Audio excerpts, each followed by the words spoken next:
Fin troppe saghe di videogiochi cercano di reinventare la ruota quando basterebbe farla tornare a girare. Oldenera è un esempio lampante di una vecchia formula vincente che era stata scartata dalla Ubisoft nella saga di Heroes of Might and Magic. Solo ora, dopo molti anni di flop incredibili, ecco che grazie a Unfrozen e Ude Doors, tale franchise strategico RPG unico nel suo genere ritorna a conquistare il cuore di noi giocatori. Ben ritrovati, sono Tiranno Matto e oggi vi voglio raccontare la mia esperienza su questo gioiellino che, ahimè, mi duole notare è abbastanza ignorato in Italia, nonostante sia stato localizzato infine, e che comunque ha già venduto più di 500.000 di copie nella sua fase di accesso anticipato iniziata il 30 aprile di quest'anno. Ormai, tra demo, playtest in anteprima e l'accesso anticipato di aprile, ho giocato un centinaio di ore e voglio raccontarvi la mia, come sempre nel rispetto del vostro tempo e dritto al sodo. Sul canale ho già avuto modo di approfondire con tanti video che cos'è questa formula Heroes of Might and Magic. Sono video vecchi e spero di essere migliorato un pochino, quindi non vi voglio rimandare direttamente a recuperarli, ma vi farò un breve riassunto qui su qual è questa formula d'oro di Heroes of Might and Magic 3. Il connubio è tra il gioco di ruolo fantasy e la strategia a turni, su 3 livelli differenti di mappa strategica. Quella globale, dove avremo tanti luoghi di interesse, i personaggi che si sposteranno comandando gli eserciti e le truppe neutrali a difesa delle aree del mondo nel quale si trovano gli insediamenti. Secondo livello di mappa strategica, dove potremo costruire i nostri edifici economici e militari. Qui piccola parentesi perché il guadagno di risorse passivo sarà su base giornaliera o settimanale, mentre il reclutamento dipenderà dalla crescita delle unità settimanalmente. Il tempo è fondamentale nella formula Heroes of Might and Magic, che però ha delle varianti. Infatti già in questo accesso anticipato avremo a disposizione, oltre ai tutorial e la campagna, 4 modalità di gioco ripetibile, sia contro il computer sia contro altri giocatori, dove principalmente gli elementi strategici sono fondamentali, con l'eccezione dell'arena, nella quale la farà da padrona solo il terzo livello di game design, ovvero non quello strategico ma quello di battaglia tattica, dove le nostre stack di unità, il nostro eroe e la sua magia riusciranno tramite le abilità attive e passive, gli attacchi e un'iniziativa più alla Dungeons and Dragons a confrontarsi contro un nemico su una mappa ad esagoni con tanti ostacoli e particolarità a seconda anche dei vari biomi. Avremo a disposizione 6 fazioni con tantissimi eroi unici e qui entra in gioco l'elemento più RPG. A prescindere dalla modalità di gioco, infatti, i nostri eroi avranno una scheda del personaggio con delle caratteristiche, un inventario e l'aumento di livello che andrà anche a sbloccare delle sottoclassi uniche. Ogni personaggio avrà anche una particolarità, un talento speciale che potrà risultare più o meno forte anche a seconda della modalità di gioco. Anche le nostre unità avranno delle caratteristiche, delle abilità attive e passive e soprattutto le potremo potenziare. L'unicità di Oldenera sta proprio nella dicotomia di potenziamento che precedentemente nella formula non era presente, avevamo soltanto un upgrade per le unità. Qui si aprono scenari tattici infiniti che rendono Oldenera ancora più particolare e fresco, più moderno, pur rimanendo al contempo questa formula vincente molto arcade, vecchia scuola, classica, che come dicevo a inizio video però è vincente assolutamente, era stata abbandonata e per 20 anni è maturata nell'immaginario di noi vecchi giocatori come l'unico vero Heroes of Might and Magic, cioè il modello del terzo capitolo.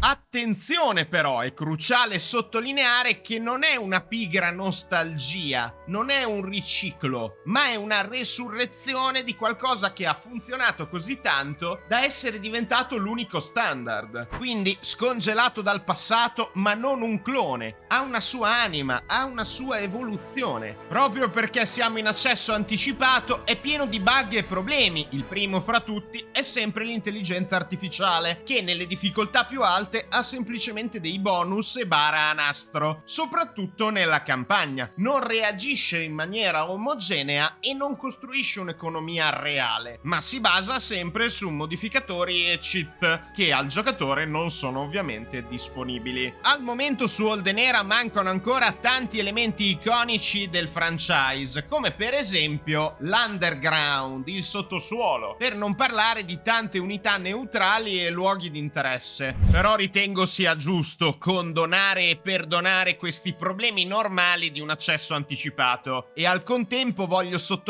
la buona predisposizione di Unfrozen verso la community. Anche durante il periodo precedente, con i vari Dev Diaries, hanno ascoltato tantissimo il feedback e non ci hanno mai mentito, anzi sono estremamente trasparenti, che dovrebbe essere la norma ma al giorno d'oggi è più un'eccezione nell'industria. La campagna dura più o meno una trentina di ore, non è lineare, anzi le nostre scelte ci presenteranno scenari sempre differenti. Se vi interessa, ho iniziato la serie della campagna qui sul canale in live stream. Credo che la corrente rigiocabilità di Oldenera dipenda tantissimo anche dalle 6 fazioni presenti con tutti i loro eroi. Non si tratta solo di reskin di unità, anzi ognuna ha una propria identità e diverse strategie da applicare sia a livello economico sia a livello militare. Già ora c'è un potenziale di ore di gioco incredibile anche oltre la campagna, pur rimanendo narrativo. Se non amate il matchmaking PvP contro altri giocatori sulla ladder competitiva, potete anche cimentarvi con le sfide narrative. Sono degli scenari all'interno di queste 4 modalità di cui vi parlavo all'inizio del video, con difficoltà ridotte ma un focus chiaro su degli obiettivi che sono accompagnati da una narrativa. Quindi avremo degli eroi all'interno di una mappa e delle storie con degli obiettivi specifici che sono più complessi del sempreverde obiettivo finale della totale distruzione dei nostri nemici, acquisendo anche i loro castelli, i loro insediamenti e reclutando le loro unità, scoprendo segreti e affrontando dei dongioni delle tane di mostri per ottenere i sacri artefatti, fra cui anche il Graal, che dà dei potenziamenti assurdi all'insediamento in cui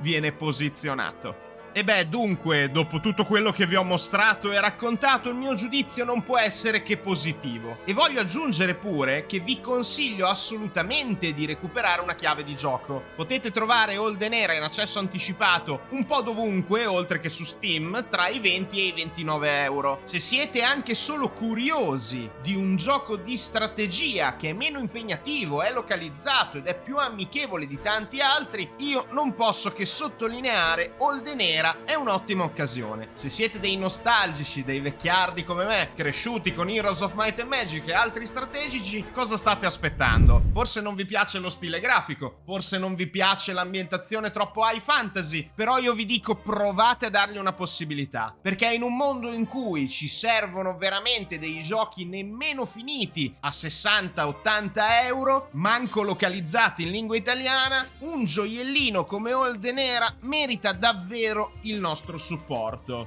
E siamo soltanto all'inizio appunto di un viaggio che promette molto molto bene. Chissà quante belle novità arriveranno da qui alla data di rilascio definitiva, e probabilmente anche oltre. Se conoscete Heroes of Might and Magic, ci sono tantissime campagne, espansioni, che oggi chiameremo DLC, possibili per Oldenera. E non mi stanco di ripetere che però al contempo già con i contenuti dell'accesso anticipato vale assolutamente il vostro tempo e il vostro denaro. No, non mi hanno offerto una cena o un posto letto in hotel quelli di Ude Dorsa, a stento mi hanno dato una chiave con un minimissimo anticipo per poterlo provare e appunto arrivare a questo centinaio di ore. Siete liberi di pensare che la mia opinione sia dipendente da ciò e non un giudizio nel merito gamer to gamer. Magari mi sbaglio, è la mia echo chamber che mi sta portando a valutare Oldenera come una piccola gemma purtroppo ignorata dal mercato italiano, che si lascia un po' timonare in certe acque burrascose in cui ci vengono serviti i soliti titoli mainstream poco rispettosi del nostro tempo, della nostra intelligenza e del nostro portafoglio da amanti dei videogiochi. Paradossale, vero? Me lo dovete dire voi, lasciate un commento, fatemi sapere se condividete o meno la mia valutazione. Io non posso che ringraziarvi per aver cliccato anche oggi sul teschio del tiranno ed essere arrivati fino alla fine. Dunque, questo è quanto, Tirannomatto out e alla prossima!